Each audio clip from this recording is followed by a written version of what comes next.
Семейде құқық қорғау органдарының қызметкерлері мен олардың отбасылары арасында әке, анам және мен спорттық отбасы атты спартакиада өтті. Жарысқа 10-ға жуық команда қатысты. Дәстүрлі доданың мақсаты салауатты өмір салтын насихаттау дейді ұйымдастырушылар. Дәстүрлі шараны Динамо дене шынықтыру спорттық қоғамының қалалық филиалы мен ішкі істер басқармасы бірлесіп ұйымдастырған. Биылғы додаға 7 команда қатысты. Олардың қатарында ішкі істер басқармасы, орталық, Затон және Әуезов полиция бөлімдерінің өкілдері бар. Сонымен қатар қалалық төтенше жағдайлар жөніндегі басқарма офицерлері, арнайы күзет қызметі басқармасының және 156-да 16 түзеу мекемесінің қызметкерлері атсалысты. Жарысқа қатысушылар гір тасын көтеру, арқан тарту, жеңіл атлетика мен отбасылық эстафета бойынша бақ сынасты.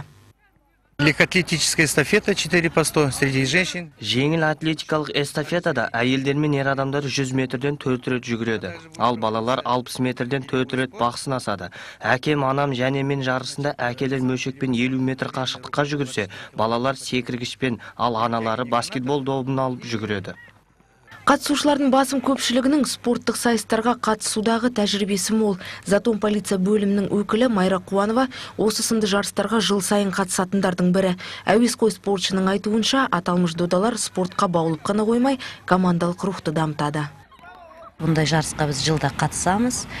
Және де бұл өте дұрыс деп ойлаймын. Және салауатты өмір салтын ұстануға байланысты. Осында 7 команда, соның ішінде 5 түрлі спорттық ойынның түрі. Біздің қатысатымыз жанұямен бірге эстафеталық жарысқа қатысамыз. Дода жеңімпаздары жарыс пен отбасылық спартакиада бойынша анықталды. Бірінші орынды Семей қаласының төтенше жағдайлар жөніндегі басқармасы иеленді. Екінші орынға Затон полиция бөлімі қол жеткізсе, орталық полиция бөліміне 3-ші орын бұйырды. Жеңімпаздар кубок және бағалы сыйлықтармен марапатталды. Гүлназ Қаукен, Бақытгүл Қазес, Ернұр Қалелов, Семей жаңалықтар қызметі.